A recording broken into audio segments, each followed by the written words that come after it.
Hello, welcome to UK Column.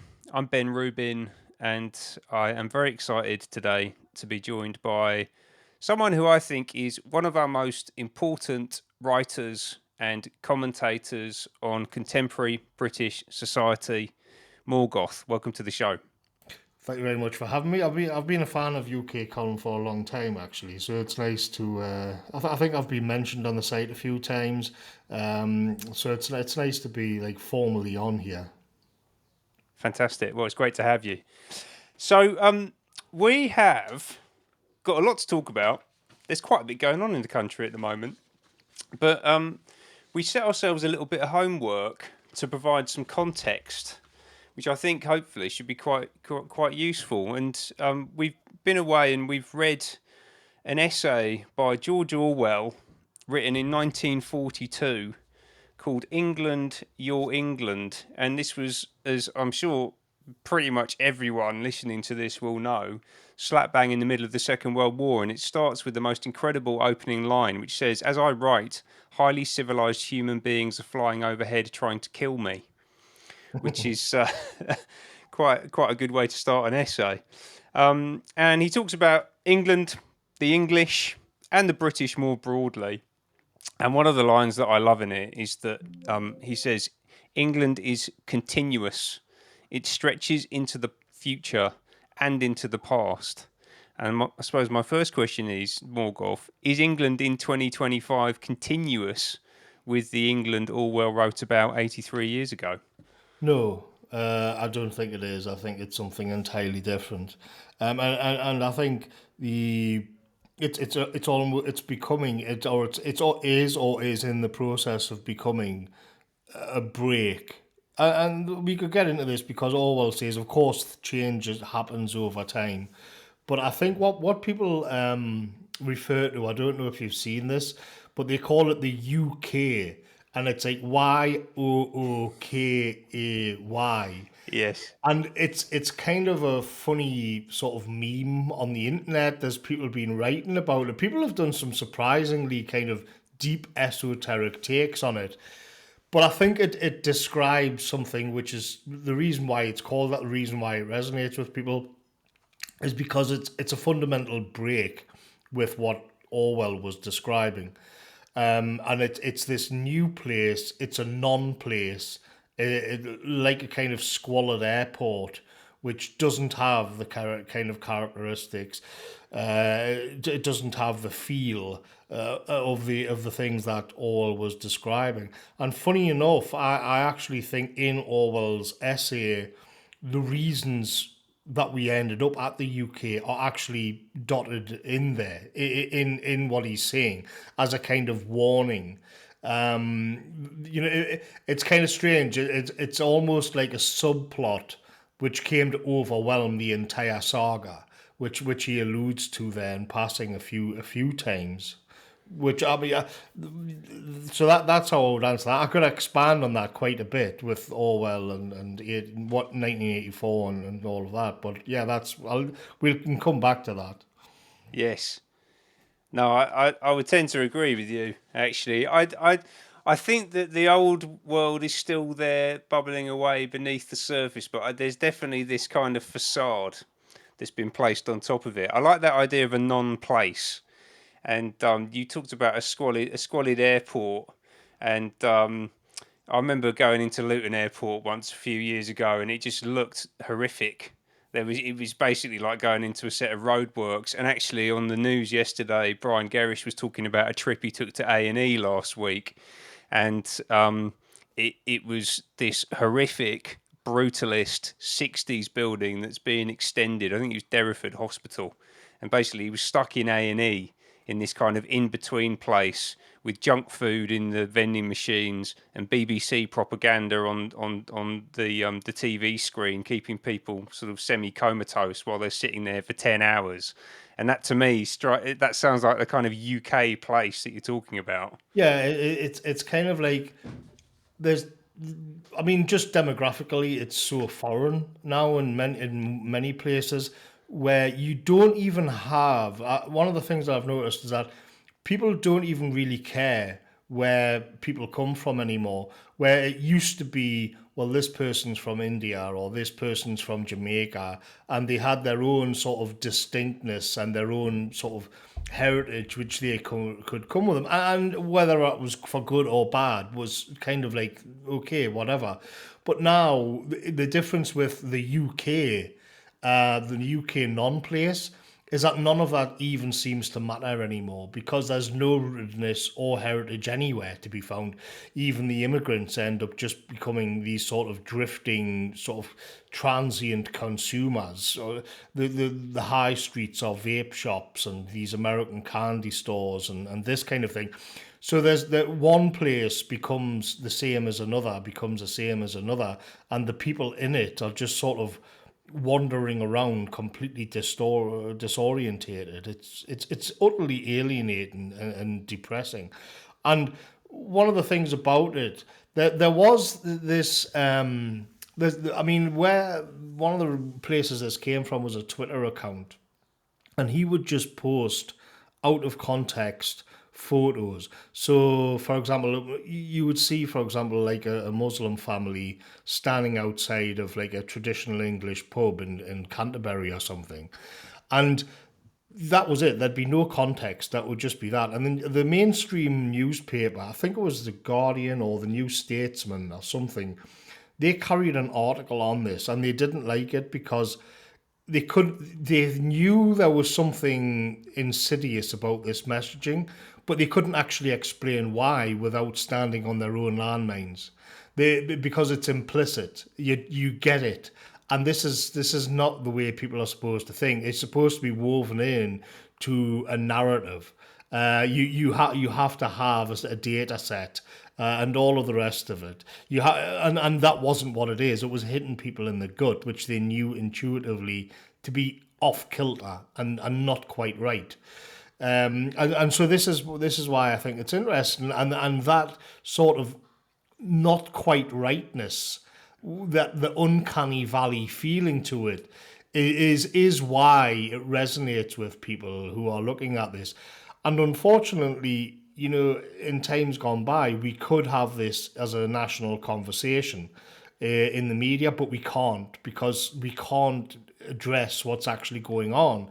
So we live in this non-place that denies itself, and it's utterly confusing and demoralizing for everybody. Yeah, I like that idea that it's alienating to everyone. Actually, this kind of multicultural mush where identity is essentially denied to the majority, but as an extension of that, it has to be denied to everyone else as well. So it Yeah, just ends up being a compromise. yeah. I find it bizarre that somebody would leave the hills of Pakistan to live in like above a flat in Hull or something like. It's bizarre. I find that strange. Yeah, no, I completely agree. I completely agree. So you talked a little bit about seeing the seeds of this transformation, this decimation of our national story throughout this essay, and I'm guessing that one of those might be the liberal intelligentsia. And you mentioned the Guardian. Is that what you were thinking about? Well, I would say what he's describing there is there's the bourgeoisie. And I actually posted this on Twitter because I read it this morning, and then I kind of went on Twitter and I posted it, and it's getting quite a bit of traction. And he said the working man's heart does not leap when he sees a Union Jack, but the famous insularity and xenophobia, in quotes, of the English is far stronger in the working class than in the bourgeoisie. In all countries, the poor are more national than the rich, but the English working class are outstanding in their abhorrence and foreign habits. And what what I think's interesting about that is you just need to look at people standing outside of these migrant hotels. But fundamentally, it's a war being waged on the bourgeoisie on the working class. So you could say this was a sort of it's an old and implicit part of English identity. But again, to touch on what we were saying about the UKification, I think we're reaching a breaking point. I think it's become something existential. But What I think the real sort of what Orwell is really hinting at as well is when he mentions, and I cut this bit out. Moreover, the tendency of small businesses to merge together into larger ones robbed more and more of the moneyed class of their function and turned them into mere owners, their work being done for them by salaried managers and technicians. This is actually quite a deep point for Orwell because in there was this was an essay in 1941. In 1942, a thinker called James Burnham wrote a book called The Managerial Revolution. And Burnham before that had written other books such as he was very much a realist in his approach. And in my copy of The Managerial Revolution, there's a lengthy introduction by George Orwell himself.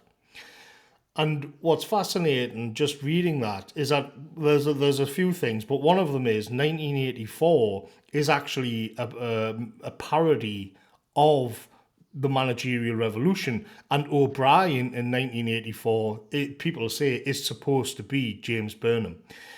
And what they mean by the managerial revolution is that the future would be dictated to by, as he says there, I mean, this is Burnham's sort of view on where the revolution of the world was not going to be fascist or communist. It was going to be a revolution of the managers. And it's interesting to look at what Orwell says here. You know, he says the tendency of small businesses to merge together into larger ones robbed more and more of the moneyed class of their function and turned them into mere owners, their work being done for them by salaried managers and technicians. And this means that if you take something like, for example, the Ford Foundation, you would normally have thought that there'd be a kind of a robber baron or a CEO or a kind of Elon Musk figure at the top. Musk is a kind of, he's kind of like revenge of the ownership class.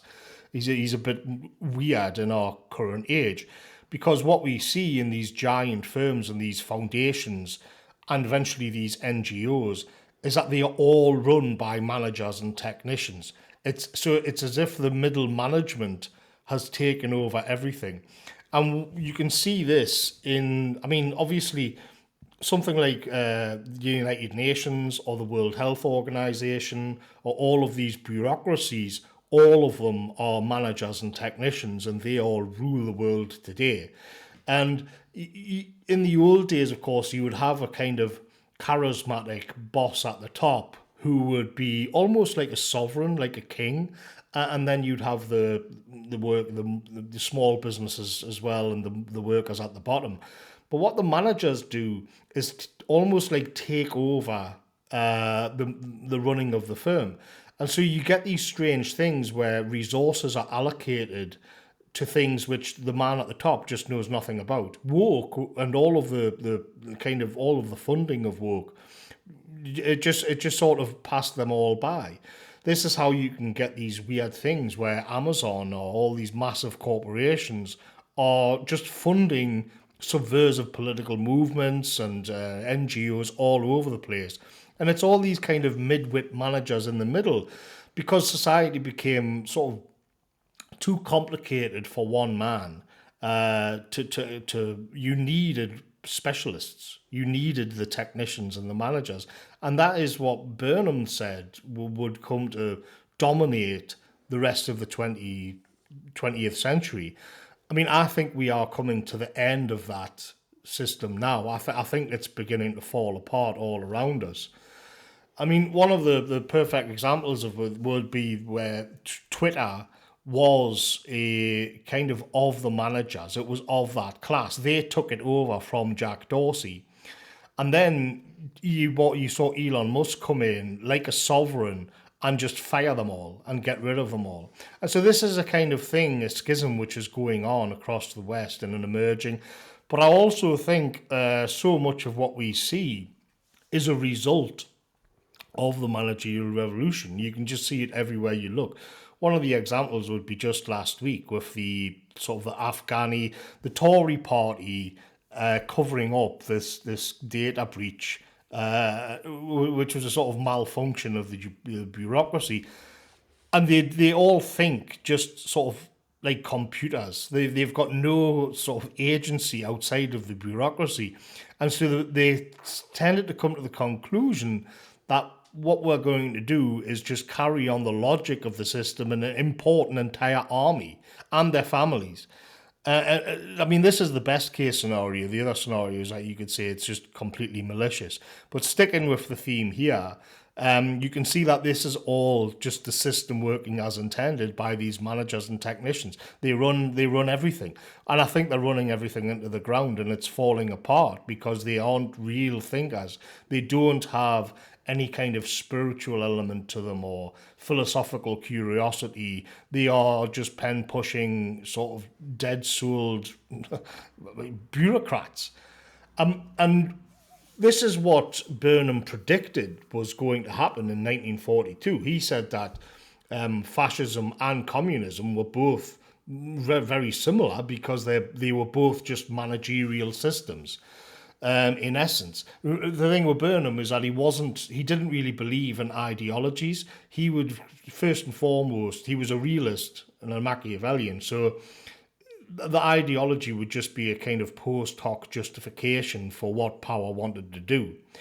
And this is essentially when you come to the managerial side of it, you can see that the systems are actually more similar than what they're not, of the way they function. And in 1984, of course, this is exactly what you see. You see this again where it's this kind of hollowed out, dead-souled bureaucracy with a few people at the top, but Big Brother doesn't really exist, and all of the proles at the bottom, it's the ones in the middle. It's a kind of civil war amongst the managers themselves in the middle. And so this is what I thought was fascinating about Orwell's essay, was that there's a lot of other things which are nice and interesting to get into, but I was just quite struck that this is a year before he would have had his back and forth with Burnham, and I think about 6 or 7 years before he published 1984. And it was just fascinating to see that in the article, in the essay. Yeah, I agree. He's well predicted many things, right? But this transformation of the economic and political systems, that was one of the things that really jumped out at me too. I think what you were describing, I talked about this on the news yesterday. There was a report that came out last week from an organisation called More in Common, who you might be familiar with. It's run by Brendan Cox, the widower of Joe Cox. And they've basically done this big national survey, 20,000 people, and they've broken down the country into these different segments, basically, based on their attitudes towards various different things. Lots of questions are asked. And they got this one segment that I was fascinated by that they called established liberals, which is 9% of the population. And these established liberals, I look at them as default liberals, right? Because if you're a default liberal, that's something I nicked from Andrew Breitbart. He used to talk about this. Basically, it just means you don't have to think about anything too much. Yeah, just default liberal, whatever. I'll go along with the flow. But that's basically what you're describing. That's the managerial supposed elite. They're the people running the civil service. They're the ones at the top of the consulting firms. They're the ones in the kind of mid management in the corporations, and actually they are very happy with the status quo, even as the Yeah. country is going up in smoke all around them. They just kind of sat there and they think everything's Yeah. going fine. That it is in sort of our era, it is the consensus forming apparatus. They dictate and decide what is allowable and what is not allowable, what opinions you can have, what you can protest, and what you can stand for. I do think it's in crisis across the board, though, because the chronic lack of agency, the chronic lack of anybody. I mean, you often find that if you work in some of these places, there is this kind of, the conformity becomes suffocating, and you need somebody to come in. It's crazy because I've worked in places like warehouses where their way of doing things was just so chronically inefficient that they then have, instead of thinking for themselves, they hire another branch of managerialism to come in and do the thinking for them. But it's the managers like sort of policing the managers on their own efficiency, and it ends up going on and on forever. I think this is I do think this is a good and interesting way of understanding the world around us. A lot of people would sort of push, as Orwell did, find that Burnham's just so cynical that it becomes almost like nihilistic in a way. And I think he parodies that well in. Of course, I mean, Burnham was saying, this is not what I want. This is just what will be, regardless of. I don't. I'm just saying this is where we're going. I mean, he got a few things wrong. He assumed Germany would win. But by the end of it, you did see that sort of Western capital itself would become just completely managerial. If for no other reason than they had to produce so many tanks, so many jeeps and bullets. They had to form all these bureaucracies to ship men around for the war. And then after the war, when we head into the Cold War, you'll see that what you've really got is two sprawling giant managerial bureaucracies facing off at each other. And it always seems to be that something more esoteric or metaphysical, it always gets squeezed out. And, to go back to sort of Orwell's essay on Englishness, you will see that a lot of what he's talking about you can't easily put down on a spreadsheet because it is something felt and something intuitive. But this is exactly the conversations and the arguments people have every day on Twitter. There was something the other day on LBC where there was a little old lady rang in about this situation with Afghanistan. Who are they do have the highest sort of that the data we have got. They do have the highest rates of like sexually assaulting people. But this woman was saying, like, this is not right. This is, and Ian Dale was pushing back on it, and his sort of, I just think this is typical of what you see, because the old woman, she felt that something was not right. She didn't have the language, she didn't have the all of the correct phrases and whatnot, but she was trying to impart something that there's something not right about this, and I don't like it, and. Ian Dale was asking her, for example, he was asking to explain what she meant. And the premise of his argument was that, well, the Afghans that are coming over were against the Taliban. And therefore, they are like us. Therefore, they are just like the liberals. These people from like the most backward place on earth are literally just liberal managerial types waiting. They're all guardian. They're all potential guardian readers, and Yeah. all. Now it's so absurd. It's so ridiculous. But the problem is the sort of the bureaucracy as it stands, and the incentives are set up such a way that that opinion gets rewarded and amplified, and the little old lady who is actually correct is seen as some kind of nut job heretic from the orthodoxy, a non-person, and all of this kind of thing. And this is how we arrived at this because of this system. Yes. She's being asked to articulate something that shouldn't need to be articulated. Right. It's just Yeah, intuitively exactly. Yeah, understood. yeah, exactly. Yeah, it's interesting. So yes, so he's these kind of spreadsheet people, data. They love data. Talk about data. It's all about numbers. If they haven't got a graph in front of them, then they can't see what's going on. It all has to be quantitatively evidenced in some way. Sounds like Dale's in that category. It's a funny thing because when you draw that to its logical conclusion, a lot of things begin to break down and make no sense. And one of them was there was an example when there was one of those sort of astroturfed green movements, and they put some kind of spray paint on Stonehenge a year or two back. And I remember the kind of the lib types asking, well, it doesn't matter, it's just a pile of rocks. And another example would be when those two idiots cut down the tree at the Sycamore Gap, Yeah, and you're left with just this. Oh, it's tragic. I mean, it's my part of the world. I love it up there. I've been there many times. It really is heartbreaking. But the problem is, from the perspective where everything is just this sort of data sheet and everything has to be quantified and put down like that, there's not really any way that you can so what's the problem exactly? There's still plenty more sycamore trees. Why is that part of the world? Why do we treasure the sycamore gap, that dip in the Roman wall with that tree there? Why is that objectively like more important than Terminal 5 at Heathrow? Why do we appreciate one and not the other? And the problem is the system as it stands now, and the intelligentsia and the intellects who get platformed, they can't answer that question.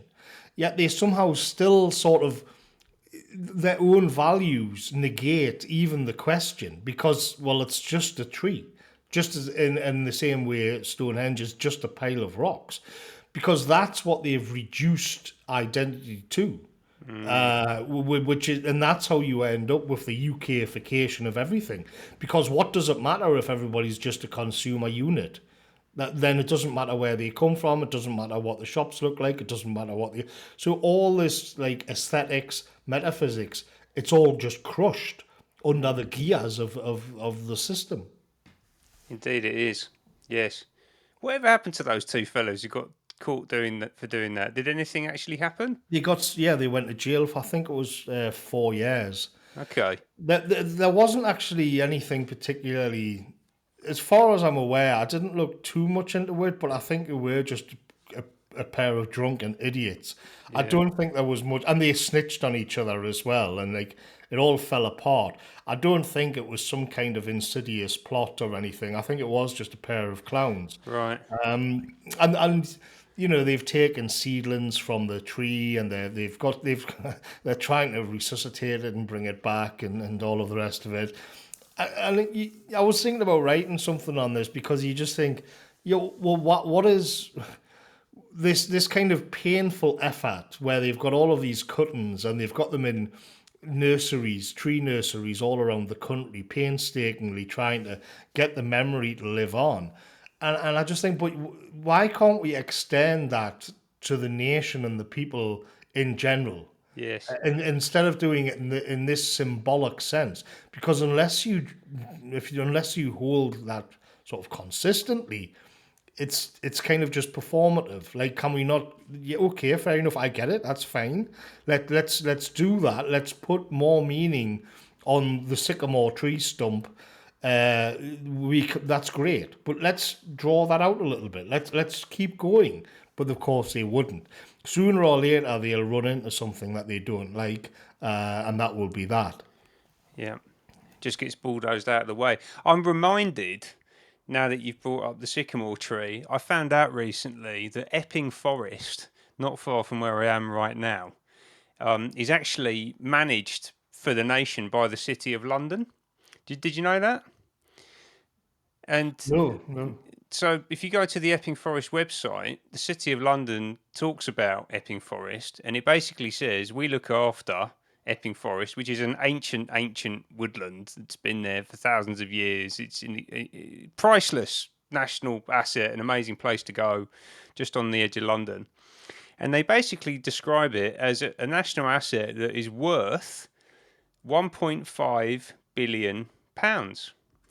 And it's worth 1.5 billion pounds because the City of London takes 50 million pounds a year from various people who want to hold events there or film things there or whatever it might be, and then they times that by 30 years, and therefore that's what Epping Forest is worth. So they've reduced it down to an asset on their balance sheet, and that's how they talk about it. It's how they think about it. They've Yeah, stripped all meaning away. yeah. That's exactly it. Yeah, that's a kind of grander version of the sycamore tree gap, and you get this. This is how you'll get people. One of the, I think I may have learned this on UK column actually, and it's the way they get around planning permission laws, where they invented like a new thing called grey belt. And I remember I was on the South Downs in Sussex, some years ago now. And they, obviously, the downs themselves, they had the sort of protection. You couldn't build on them, rightly. But what they'd done was so that you could stand on one of these downs, and then you could look out. It was an ancient sort of woodlands were there, and then you could look out across the English Channel and things. But what they'd done is at the foot of the downs, they'd got these kind of new build kind of plastic houses just right up to the very border where they were allowed. Like they got as close as they possibly could.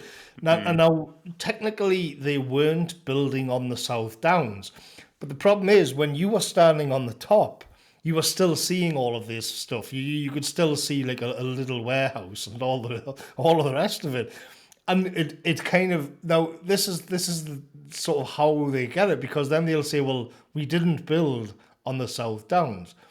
And I was like, well, no, you didn't, but it's still been destroyed, hasn't it? If we're honest, it's the view and that feel, that ambience.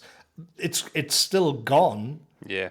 You know, it's this kind of this little wiggle room which they always use. Yes. It's cold compliance. It's the letter, not the spirit of the law, if you know what I mean. Yeah. I mean, this idea, that, especially in a country as old as England, where, well, there was something, there was like a mill built on a riverbank like 300 years ago. So technically, yeah, that gives us carte blanche to just put like a block of flats up there. It's so ridiculous because all these old buildings are just part of the language. And so again, it goes back to what I was just saying earlier. It's the technicians looking for technicalities to just sort of reproduce themselves and their own kind of soullessness across the land. Yes. Completely agree. And actually, this kind of dumbing down. I mean, you touched about it before, right? Dead souled bureaucrats, I think, is what I wrote down. I believe that's the phrase that you used.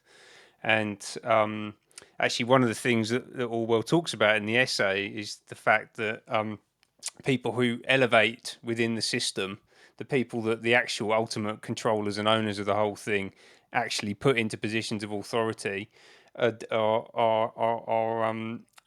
are not the most intelligent. You don't want intelligent people, well motivated people with initiative in place. You want just cogs in your machine, and that's how you end up doing things that we're Yeah. talking about here, right? They don't have the capacity to think laterally about anything. They just do things to the letter of the legislation.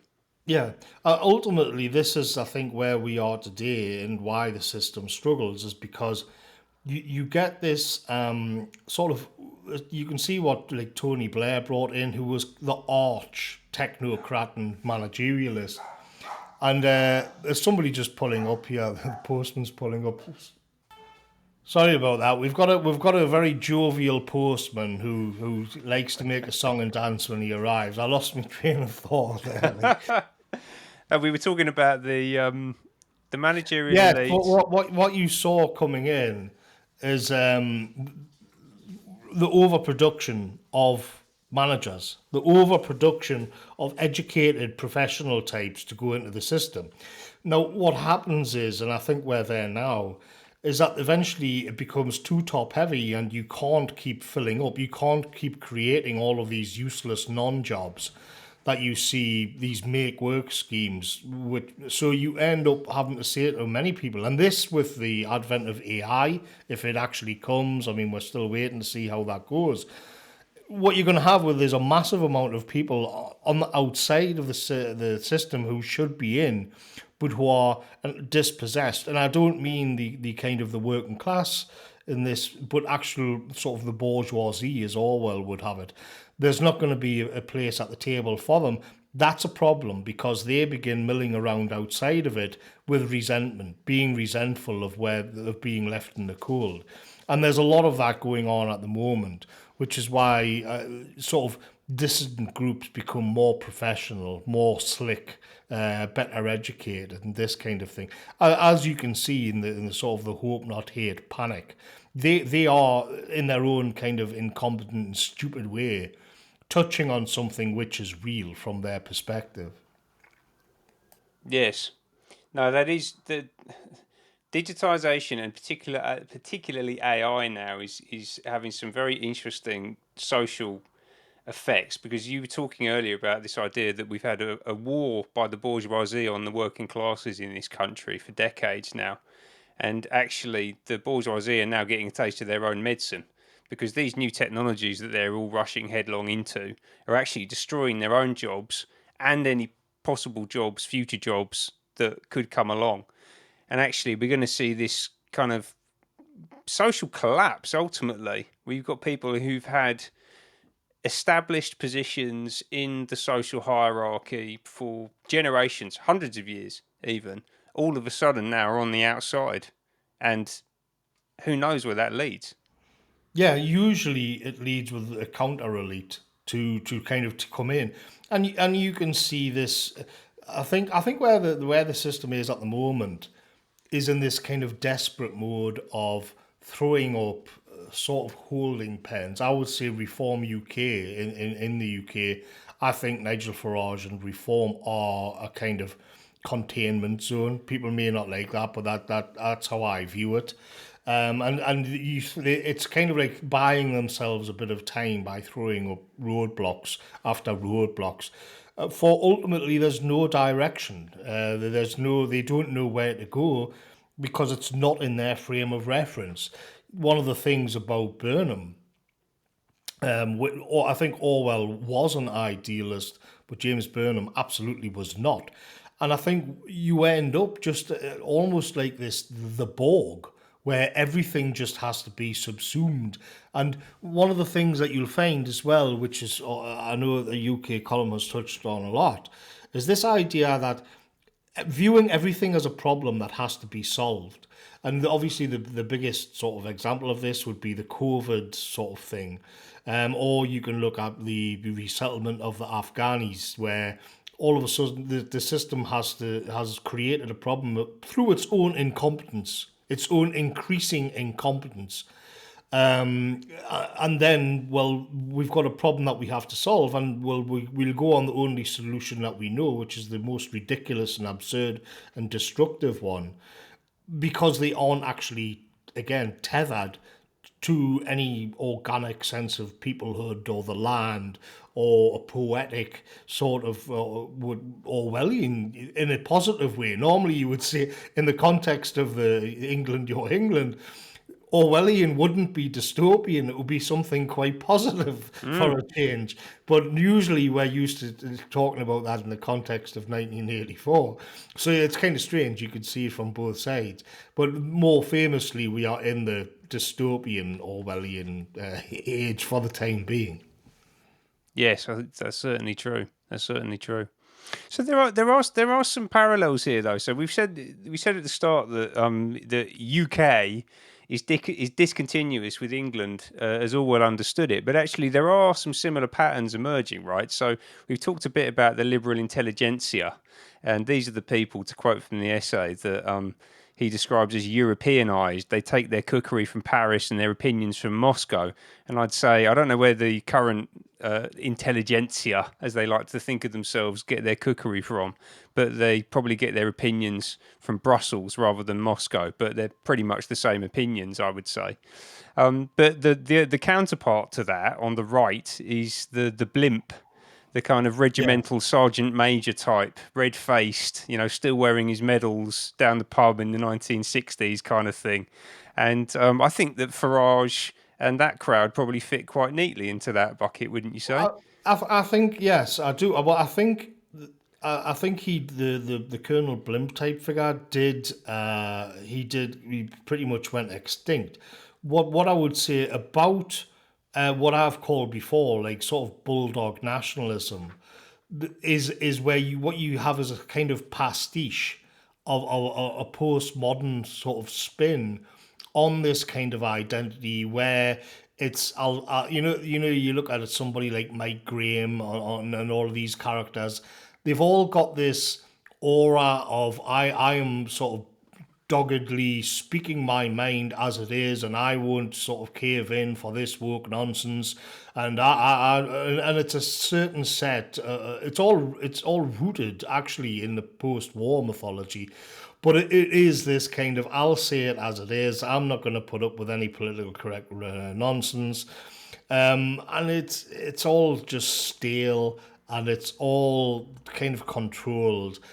Boris Johnson's kind of the perfect example of this kind of pastiche of an older form of like this lingering vapor of an older form of English identity. And the people are so bereft and so desperate for some kind of champion in the elite to represent them, which is something that Orwell touches on in the essay as well, that they at least and recently they've glommed onto that. They've latched onto it and thought, yeah, if you're willing to stand there with a pint and sort of laugh about Muslim women in their burqas or whatever, then you're my guy, because that speaks more to me than Gordon Brown or Keir Starmer or whoever. And unfortunately, they just get ripped off and backstabbed over and over and over again, Yeah. because it's kind of easy to package that and sell it and dupe them over and over again. But I think what we see now is, with the general deterioration of the country, is people who are willing to go further and further. Somebody like Rupert Lowe, for example, is quite surprising. He's almost like a rogue elite in a way. He's I'd say he's more of a Trumpian figure than Farage. Though then again, Trump himself seems to, when the chips are down, yeah, he'll actually sort of dam up the deep state and stand guard on it by what we're seeing now. But this is the general direction, and you think, is something going to change, or is it all going to fall apart? The other view that people have on it, of course, is that there's already these kind of technocratic solutions waiting in the wings, such as digital ID and all of that. I actually think that'll just make things worse. Putting everybody on a control grid is just going to make life even more miserable and dystopian, and the violence on the streets will carry on regardless. I think the people coming across in the boats and things. I think there is a case that this could be all used to bring in a digital ID, but I don't think it'll keep those numbers down. And so the UKification, it's weird, because on the one hand, sort of AI and drones and digital technology, it's coded in this sort of slick way, this futuristic way, but really it'll still be the squalor and the depression of Great Britain as it is now, except with more surveillance and more sort of control over the population. Yeah, I do wonder quite how much actual control they'll be able to implement, though. If you think about, if there's a storm at sea, can you stop the waves from breaking? Is that not a bit about what we're talking about here? Have they kind of underestimated Yeah. the potential for chaos? Like, what does that actually look like? Just because you've told someone to do something on your little computer screen, it doesn't mean you're going to get compliance. Yeah, and it's. I mean, the thing that I've noticed this summer, I was thinking about writing an article on this. I was just doing some notes before.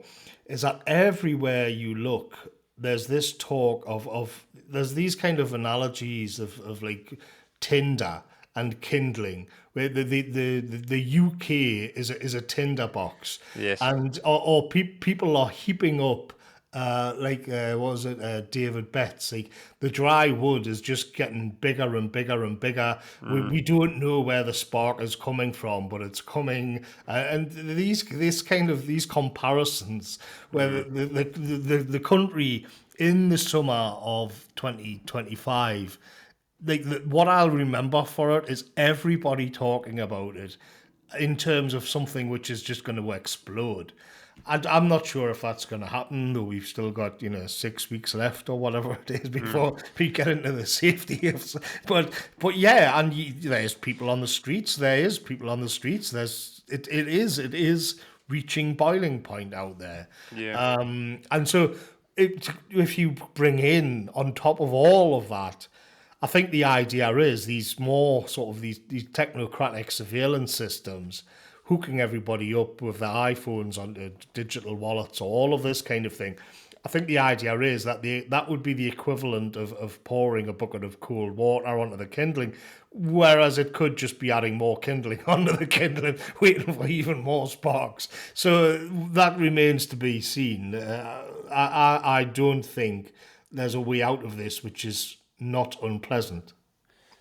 No, I tend to agree. I don't think that there is an inevitability of the civil war. That's the term that's getting used a lot at the moment. I don't know if Beck's Yeah. used it. I'm sure he has done in other interviews, but there was one that came out a few days ago, which you might be referring to. But if you go onto YouTube, all the kind of right wing influencers, they're all talking up civil war. It's been going on for about 6 months now, Yes. very noticeably. They're trying to speak it into existence, I think, some of them. It's strange that it's strange how this is a thing that just seems to be getting pushed. Yeah, but Um, I, even I, what, but what does that even look like, right? Like, could you even conceive? People say these things so flippantly, but an actual civil war—that's an organised conflict. Like, who are the yeah, protagonists in this? I don't know. I mean, I also don't know why. I mean, I've listened to Betts talking about this, but it's this insistence on the term civil war, and I know that he's given his own kind of definitions, which tend to be quite academic. But I don't I could understand if people were going to call it sectarian strife or something like that, or there were more comparisons made to Northern Ireland during the Troubles, which could happen. But when it's this like more incendiary language like civil war, yeah, I don't know. I don't know where this is coming from. I have noticed that there's a certain sort of network of podcasts that seem to be really going in on this, who share a lot of opinions, the same opinions on things. But yeah, I find that bizarre, and I mean, I would certainly advise people to be very careful about in the way that they talk about civil war and conflict in the country, because it seems like, regardless of the intent, for people to begin talking at that way could very well be a trap. You have to be careful, I think, I about completely talking about agree. that. Yeah, I completely Because agree. we know, like when we're talking about the surveillance state, it is already here to a large degree. And Oh yeah, if we arrive at a situation where you've got all of these people running around talking about the Civil War, that's going to put the system, it kind of justifies a state of exception where we move into special territory, like what we had to some degree in COVID, where they say, well, we're going to have special measures. If you've got thousands upon thousands of people talking about civil war and violent conflict, we like this is not to put it on Bets or these podcasters or who any, just an outcome of this, whether intended or not, could be justification for the state to clamp down on people. I would be very careful about using that kind of language. yeah. No, I completely agree. I completely agree. So, what about the working class? If we could talk about the working class in the UK for a moment, and I will just pick up on a quote which you read out earlier, which talks about the working class being outstanding in their abhorrence of foreign habits. And that quote continues to say that nearly every Englishman of working class origin considers it effeminate to pronounce a foreign word correctly, which is completely true still today, actually. And I found that brilliant when I read that line. But one of the other things that he talks about in the essay is the idea that the middle class and the working class are becoming much more like each other. Do you think that that's still true today, or do we still have a very distinct working class culture, as distinct from the middle classes in this country? I think no. I think it kind of lingers on here and there. You'll find it in one of the things that the middle class despise about contemporary Britain is Weatherspoons, and the reason for that is that because I've been in Weatherspoons, and I actually think it's great. I think it was really lively. I think there was a nice array of cheap beer, and it was a bit rowdy, and it reminded me of going out in the big market in Newcastle in the 90s. I'm getting on a bit, and I'm old enough to have like gone properly out. In the age of like Britpop and all of that in the late 90s, I was old enough to go out drinking with all my mates. And then you genuinely really had a working class sort of culture. And I think it became kind of softer, and what held it together began to dissolve and this kind of thing. But I think it lingers on in places like Weatherspoons, where it's still rowdy, it's still a bit of a laugh, and you can get a lot of like cheap paints, and it's good deals. And it's interesting the way the middle class just absolutely despise Weatherspoons, and it's become this. Another one is Greg's. They've got this thing where Greg's is like the slop of the lumpen proletariat. Now this all of this would be fine, this would be fair enough, but when you bring in other things, you talk about these asylum seeker hotels and things, it takes on, and just historically things like grooming gangs and whatnot, it actually takes something on very sinister. There's something so dark that I think George Orwell would have been horrified by the outcomes, by some of the things that's gone on with it, and in that way, it genuinely seems something sick and vindictive, rather than way Orwell paints it, where well, all right, we'll bicker and we don't like each other, but there's a national emergency, and we're all going to club together, and we're going to go off and fight Johnny Foreigner. That's no longer the case because we can't even properly define who Johnny Foreigner is. The sense of the other has become like completely muddied, and so the us and the them that will have to sort of bring club together itself is a problem. I think it's very dark, very sinister. Yeah, I agree with you. I completely agree with you. And I also think one of the problems that they've got is that it seems universally accepted now by all of the, if for want of a better word, lower strata of society, that the people on the top level have abandoned them, basically. So there's another interesting quote here where he says, at any normal time, the ruling class will rob, mismanage, sabotage, lead us into the muck, but let popular opinion really make itself heard. Let them get a tug from below that they cannot avoid feeling, and it is difficult for them not to respond. And I think that has been broken now. Yes, I agree with that. That is the problem. There's a lot of pulling going on, but it doesn't seem to ring any bells in the halls of power, and so you end up where who ultimately is representing the working classes now. Reform are there to pretend they are. Yes. They are there to occupy that space, and it's not good enough. And there's, to be honest, there's not much time left when you look at where things are going. But it's to give the impression that, so maybe again, it's not like all doom and gloom, though things are very grim. But the overproduction of elites is part of the reason why I think you're seeing a general shift.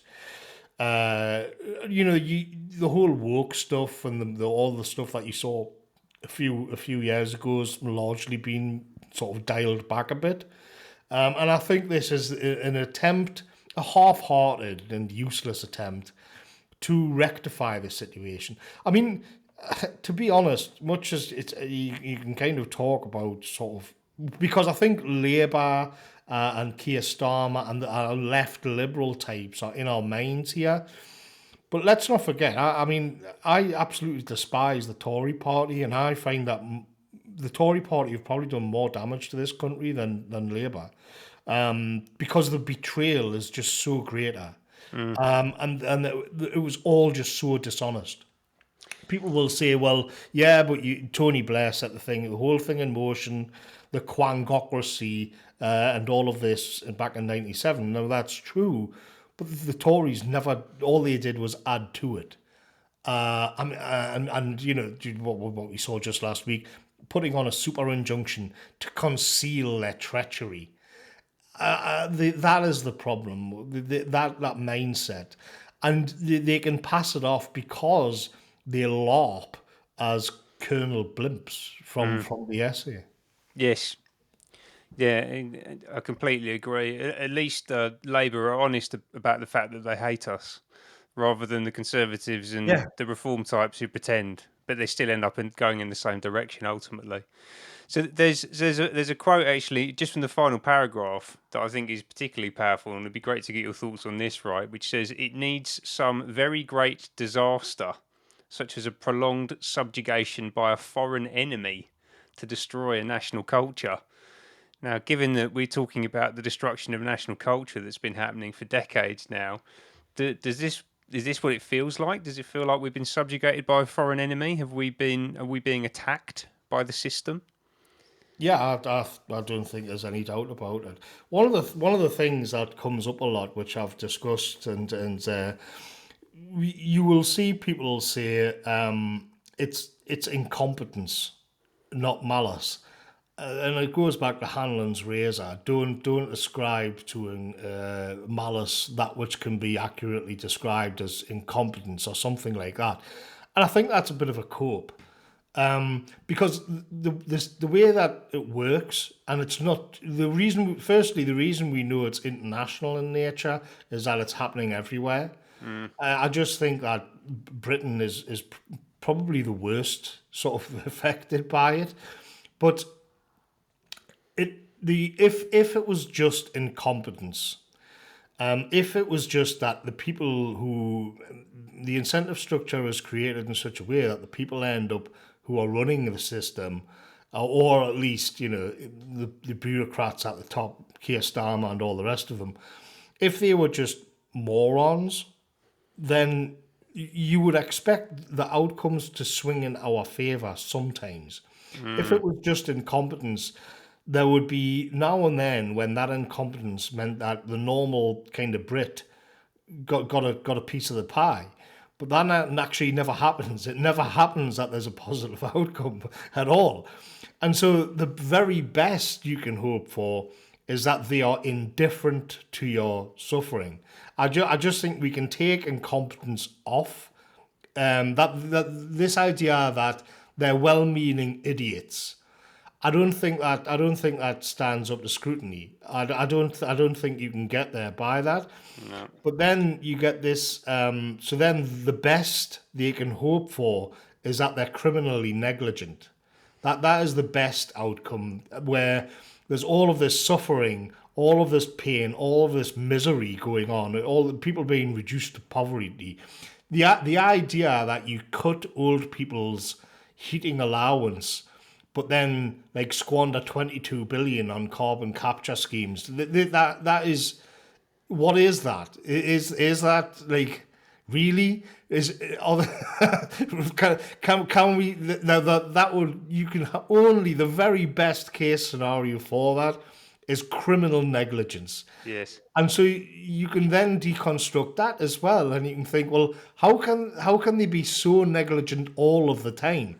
And sooner or later, you're going to end up where the only rational sort of conclusion you can come to is that actually it is malice. That's all it can be. The idea that, oh well, I'm going to stop the small boats, and they've been saying this for like 5 years, and they still come across every day in their hundreds. Mm, Now, is it incompetence? Is it? I mean, come on.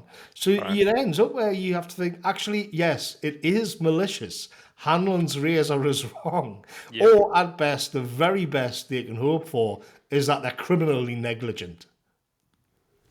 Yeah. And or some of them think that they're doing it for your own good, which I think was C.S. Lewis. He talks about omnipotent moral busybodies Yeah, who just yeah. want to be up in your business, telling you how to live your life. Yes, it's funny because we mentioned earlier about the sycamore gap tree and these kind of symbols and ideals and things which transcend the data sheet. Of course, C.S. Lewis was big on that when he was talking about men with no chests. I think it was a fountain or a waterfall that he described, and he had the it was a young boy. It was the encroachment of technocratic thinking.